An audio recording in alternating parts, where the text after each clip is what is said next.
हीरू जी, मेरे साथ आप लोग जोरदारी से एक बार जयकारा लगाएंगे। बोलिए भारत माता की। अभी ठंडी इतनी नहीं है, अब तो गर्मी है अंदर। और बोलिए भारत माता की। भारत माता की। मैं कहूंगा बाबा साहिब, आप कहेंगे अमर रहे। बाबा साहेब अमर रहे। बाबा साहेब अमर रहे। बाबा साहेब अम्बेडकर अमर रहे। आज हम सब लोग एकत्रित हुए हैं। मेरा भी सौभाग्य है कि मुझे हरियाणा में एक महत्वपूर्ण कार्य के लिए आने के अवसर मुझे मिला।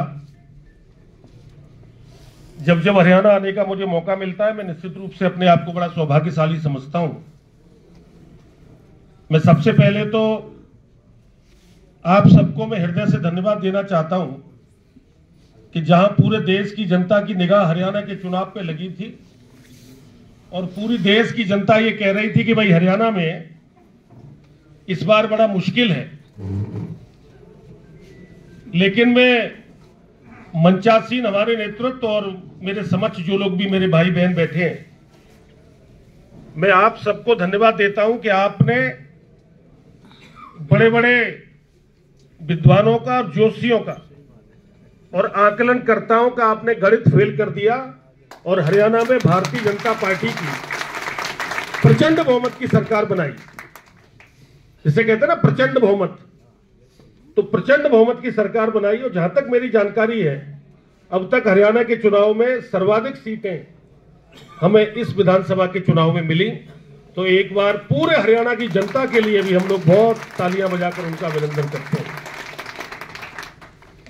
साथियों, आज हम लोग संविधान गौरव अभियान जो भारतीय जनता पार्टी ने हमारे नेतृत्व ने तय किया है, उसके अंतर्गत आज सब हम लोग एकत्रित हुए हैं।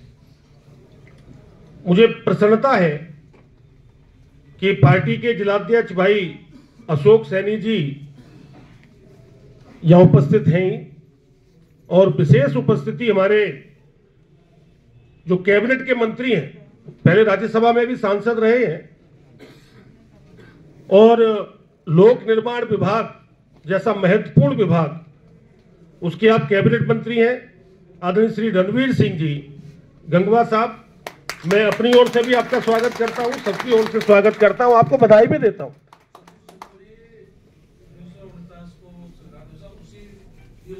जी जी जी। हमारे बीच में पूर्व मंत्री भाई अनूप धानुक जी भी मौजूद हैं। इस अभियान के प्रदेश के सह संयोजक सुरेंद्र आर्य जी भी हैं। जिला परिषद के चेयरमैन भाई सोनू सिहाग भी यहाँ उपस्थित हैं। अभी जो संचालन कर रहे हैं भाई धीरू जी, जो जिले के संयोजक हैं। विक्रम कासनिया जी हमारे जिले के सह संयोजक हैं। कुलदीप गौतम भी सह संयोजक हैं। सियाराम रावत जी वो भी सह संयोजक हैं। आशीष जोशी हमारे यहाँ के जिला के महामंत्री हैं। कुलदीप जी ये हमारे जिलाध्यक्ष हैं किसान मोर्चा के, और राजकुमार जी इंदौरा एससी मोर्चा के अध्यक्ष हैं, और महिला मोर्चा की अध्यक्ष सुनीता जी भी यहाँ उपस्थित हैं। इसी के साथ राजकुमार इंदौरा जी के साथ साथ अन्य हमारे पदाधिकारी, मैं सबका नाम लूंगा तो थोड़ा मुझे लगता है समय लगेगा, तो सभी मंचासीन पदाधिकारी और इस प्रांगण में हमारे भारतीय जनता पार्टी के कार्यालय के हॉल में उपस्थित सभी हमारे पार्टी के पदाधिकारी, बहनों और भाइयों। अभी मैं माननीय मंत्री जी को सुन रहा था और माननीय मंत्री जी को सुनते में मुझे उनका एक कॉन्फिडेंस भी नजर आ रहा था कि बाबा साहब अंबेडकर ने जो हमको दिया है, देश की आजादी के साथ और देश की आजादी के बाद, मैं समझता हूं और मैं कह सकता हूं जो कभी न नेहरू दे पाए न उनके साथी दे पाए, जो बाबा साहब अंबेडकर ने हमको देने का काम इस भारत में दिया है। साथियों, आजादी के समय पर जब भारत देश आजादी की जंग लड़ रहे थे सारे सेनानी, और उसके बाद जब देश आजाद हुआ तो आजादी के समय ही जब बंटवारा भी हुआ तो उस समय से ही बाबा साहब अंबेडकर, जिन्होंने संविधान बनाया, भारत के पहले विधि मंत्री बने, हमारे न्याय मंत्री बने, और ऐसा संविधान लिखा कि आने वाले समय में भारत के सभी वर्ग, सभी जाति, धर्म के लोगों को एक न्याय मिल सके। और आज उसी संविधान पर हमारा देश चल रहा है। संविधान की पुस्तक भी बाबा साहब के चित्र के साथ लगी है। वो अलग बात है कि भारतीय जनता पार्टी और देश के प्रधानमंत्री आदरणीय श्री नरेंद्र मोदी जी संविधान को मत्था टेककर, संसद की सीढ़ियों पर मत्था टेककर देश की जनता की सेवा करने का काम कर रहे हैं, और वहीं कांग्रेस पार्टी के लोग ढोंग करके हाथ में संविधान की पुस्तक तो लेंगे, लेकिन संविधान की धज्जियां उड़ाने का अगर किसी ने काम इस देश में किया है तो कांग्रेस पार्टी ने किया है। उसको कभी माफ नहीं किया जा सकता। शपथ ले रहे थे हम लोग, पार्लियामेंट में थे आदरणीय मंत्री जी, कांग्रेस के लोग आ रहे थे, हाथ में संविधान की कॉपी लेके आ रहे थे। अरे हम संविधान के, बाबा साहब के बनाए हुए संविधान के मंदिर में बैठे हैं। कभी नहीं हुआ होगा कि अलग से कोई संविधान की कॉपी लेके आता होगा और शपथ लेने के। इससे पहले कब कांग्रेस ने किया? देश की आजादी के बाद जितने भी चुनाव हुए, आप एक चुनाव का उदाहरण बता दें कि कांग्रेस पार्टी के नेता या विपक्ष के नेता कभी संविधान की प्रति लेकर कभी शपथ लेने के लिए आए हो? अगर आपकी परंपरा से आप आते रहते, संविधान के प्रति आपकी आस्था होती, बाबा साहब भीमराव अंबेडकर जी के प्रति आपकी आस्था और सम्मान होता, तो आप हमेशा संविधान की कॉपी लाते पार्लियामेंट के चुनाव के बाद शपथ के समय। आप कभी नहीं लाए। आपने पार्लियामेंट के चुनाव से पहले पूरे देश की जनता को भ्रमित करने का काम किया। कांग्रेस पार्टी के नेताओं ने सभाओं में ऐलान कर करके कहा, लोगों के मन में भ्रम डाला, लोगों के मन में संशय डाला, लोगों को मन में अनेक प्रकार के भ्रम डालने की कोशिश की, और ये कहा कि अगर मोदी जी की सरकार आ गई तो संविधान बदल जाएगा। मोदी जी की सरकार आ गई तो आरक्षण खत्म कर देंगे। मोदी जी की सरकार आ गई तो एससी आयोग से लेके क्या क्या खत्म करेंगे, ये इन्होंने आरोप लगाए। वहीं दूसरी ओर कांग्रेस पार्टी का शहजादा अभी भी प्रदेश में जाकर बोलता है कि आरक्षण को खत्म कर देना चाहिए। शर्म आनी चाहिए राहुल गांधी और कांग्रेस पार्टी के लोगों को। हम इस मंच के माध्यम से भी और इस सभा से भी कांग्रेस पार्टी और राहुल गांधी की निंदा करने का भी काम हमको करना चाहिए। धारा 370, भैया जी हॉल जरा थोड़ा या तो बंद कर दो, आवाज बहुत आ रही है बाहर से। कश्मीर के अंदर कभी संविधान लागू नहीं हुआ। यही कांग्रेस पार्टी थी जिसने धारा 370 लगाई, 35 ए लगाया, एक देश में दो तरह के कानून चलाए। हमारे संस्थापक जनसंघ के डॉक्टर श्यामा प्रसाद मुखर्जी जी ने तभी नारा लगाया था, एक देश में दो विधान नहीं चल सकते, दो निशान नहीं चल सकते, दो झंडे नहीं चल सकते। लेकिन देश की आजादी के बाद लंबे समय तक कांग्रेस पार्टी ने कभी संविधान के प्रति कभी वफादारी दिखाने का काम नहीं किया। अभी पिछले दिनों जब हम लोग 2019 में पार्लियामेंट में चुन के गए, मैं तो अपने आप को सौभाग्यशाली मानता हूं साहब।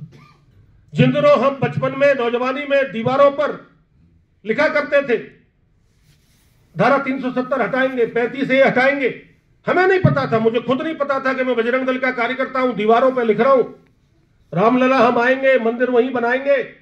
हम तो, हमसे बड़ा सौभाग्यशाली कौन होगा? हम लोग के सामने जब हम पार्लियामेंट में चुन के गए तभी मंदिर का निर्माण भी हुआ, भव्य मंदिर का अयोध्या में, और तभी धारा 370 को समाप्त करने का काम 5 अगस्त को 2019 में करने का काम देश के प्रधानमंत्री आदरणीय श्री नरेंद्र मोदी जी के नेतृत्व में हमारे देश के, मैं उनको नए भारत का लौह पुरुष बोलता हूं, ऐसे श्री अमित शाह जी ने, हमारे गृह मंत्री जी ने 370 को हटाने के बारे में पार्लियामेंट के अंदर घोषणा की। लोग कहते थे कि 370 हट गया तो भूचाल आ जाएगा, आंधी आ जाएगी, तूफान आ जाएगा, लोग हिल जाएंगे। लेकिन जब धारा 370 हटी तो देश में पत्ता भी नहीं हिला, बोलने वाला सामने कोई नहीं आया, क्योंकि कांग्रेस पार्टी ने हमेशा तुष्टीकरण की राजनीति करने का काम किया है, केवल नारे लगाए। संविधान में बाबा साहब अंबेडकर ने कहा सबको न्याय मिलना चाहिए, सामाजिक न्याय मिलना चाहिए, सब बराबर होने चाहिए। एससी के लिए शिक्षा से लेके नौकरी से लेके संवैधानिक व्यवस्था करने का काम किया। हमारे जो लोग पिछड़ गए हैं, जो दूर चले गए, जो पीड़ित हो गए, जो शोषित रहे, जो वंचित रहे, उनको न्याय देने का काम अगर देश के अंदर किसी ने किया तो वो बाबा साहब अंबेडकर ने किया। हमारी महिलाओं को सम्मान देने का काम कांग्रेस पार्टी ने नारे जरूर लगाए होंगे गरीबी हटाने के। आप सबको याद होगा इंदिरा आवास के नाम पर, वो नाम भी रखते थे इंदिरा आवास, तो इंदिरा आवास के नाम पर कई ग्राम पंचायतों में 1 या 2 आवास आया करते थे। आज पूरे देश भर के अंदर करोड़ों करोड़ों आवास बने। तो ये आवास इसलिए बने हैं कि बाबा साहब अंबेडकर ने कहा कि हर गरीब को घर होना चाहिए। ये संविधान की व्यवस्था की गई, तो उस संविधान की व्यवस्था को आगे बढ़ाने का कोई काम कर रहा है तो देश के प्रधानमंत्री श्री नरेंद्र मोदी जी कर रहे हैं। उन्होंने इस सबको सम्मान देने का भी काम किया और हमारी बहनों के लिए 33% आरक्षण देने का, नारी शक्ति अधिनियम लाकर इसी लोकसभा के दौरान, पिछले दौरान करने का इस बार किया। तो बाबा साहब अंबेडकर के बताए रास्ते पर अगर कोई चल रहा है तो आदरणीय मोदी जी चल रहे हैं। आज धारा 370 हटने के बाद वहां आरक्षण की व्यवस्था हमारे कश्मीर के अंदर हुई है। हमारे एससी के भाइयों को आरक्षण नहीं मिलता था, ओबीसी के भाइयों को आरक्षण नहीं मिलता था, जम्मू कश्मीर में आयुष्मान कार्ड भी नहीं बनता था, फसल बीमा भी नहीं होती थी, किसान क्रेडिट कार्ड भी नहीं था।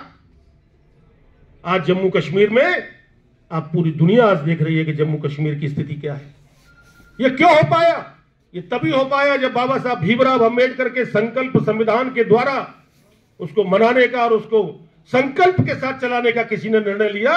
तो वो भारतीय जनता पार्टी की सरकार, चाहे माननीय अटल जी के नेतृत्व में आई, चाहे आज नरेंद्र मोदी जी के नेतृत्व में आई, तो संविधान की रक्षा करना, संविधान के साथ न्याय करना, संविधान को गांव गांव घर घर उनके अधिकारों के बारे में बताना, गरीब को कैसे न्याय मिलेगा, कैसे किसका एडमिशन होगा, सारी योजनाएं आज जो चल रही है माननीय प्रधानमंत्री जी जो चला रहे हैं उस संविधान के आधार पर तो चला रहे हैं। मैं गांव का रहने वाला हूं। मैंने वो समय भी देखा है कि जब गांव के कुएं पर पानी भरने के लिए महिलाएं गांव की कुछ अन्य समाज की आती थी तो उनको कुएं पर नहीं चढ़ने देते थे। ये किसने सिखाने का काम किया? मैं इसके लिए कांग्रेस पार्टी को दोषी मानता हूं। कांग्रेस पार्टी के शासनकाल में कभी यह इच्छा जागृत नहीं हुई कि जो लोग पिछड़ गए, गरीब है, बस्ती में रहने वाले लोग हैं, उनको अच्छी प्रकार से केवल नारे लगाने का काम इन्होंने किया, गरीबी हटाने का, लेकिन सम्मान देने का काम नहीं किया। साथियों, हमें इनके भ्रम जाल से बचना चाहिए। यही भ्रम जाल में एक लाइन में कहना चाहूंगा कि किसानों के बारे में भी इन्होंने किया। 3 कृषि कानून देश के प्रधानमंत्री जी ने लागू किए देश के किसानों के भले के लिए, उनकी आने वाली पीढ़ी के बदलाव के लिए। यही बाबा साहब कहते थे सबको न्याय मिले, सबको बराबरी मिले। तो किसान को दूसरे दर्जे का नागरिक बनाने का काम किसने किया? कांग्रेस पार्टी ने। मैं इस मंच के माध्यम से कहना चाहता हूं, मेरे पत्रकार साथी भी बैठे हो, उनको भी मैं पूछना चाहता हूं कि आप पूछना कांग्रेस पार्टी के लोगों से, देश की आजादी के बाद कांग्रेस पार्टी के शासनकाल के किसी भी कार्यकाल में, किसी भी लोकसभा के सत्र में, पार्लियामेंट के अंदर देश के किसानों के लिए एक भी कोई नियम कानून बनाया हो? एक भी नियम कानून आप उठा के देख लेना, पूछ लेना कांग्रेसियों से, बताइए आपने क्या किया। इनके पास कोई जवाब नहीं होगा। साथियों, बाबा साहब जैसी पवित्र आत्मा का, अरे आप बाबा साहब का अपमान करते रहे कांग्रेसियों। हम तो बाबा साहब को भगवान की तरह मानने वाले लोग हैं, क्योंकि उन्होंने न्याय देने का काम अगर किया तो बाबा साहब भीमराव अंबेडकर ने देश के हमारे वंचितों को न्याय देने का काम किया। बाबा साहब एक महापुरुष हैं। आज बाबा साहब के नाम पे आप भ्रम फैलाते हो कि ये संविधान बदल देंगे। संविधान बदलने का, संविधान की धज्जियां आपने उड़ाई। 1975 में आपातकाल लगाया, क्या था वो? इंदिरा गांधी जी चुनाव जबरदस्ती जीती। उत्तर प्रदेश के हाई कोर्ट ने निर्णय किया, चुनाव को अवैध ठहराया, और चुनाव में अवैध ठहराने वाले चुनाव को केवल प्रधानमंत्री इंदिरा गांधी बनी रहे। इसलिए इंदिरा गांधी जी ने प्रधानमंत्री पद से इस्तीफा देना उचित नहीं समझा, न्याय को नहीं अपनाया। बाबा साहब भीमराव अंबेडकर द्वारा बनाए गए संविधान के द्वारा दिए गए न्याय में जब हाईकोर्ट आदेश करता है, आपके चुनाव को रद्द करता है, तो आप क्या करते हैं? देश में आपातकाल लगाते हैं। किसने उड़ाया संविधान की धज्जियां? किसने किया अपमान बाबा साहब भीमराव अंबेडकर का?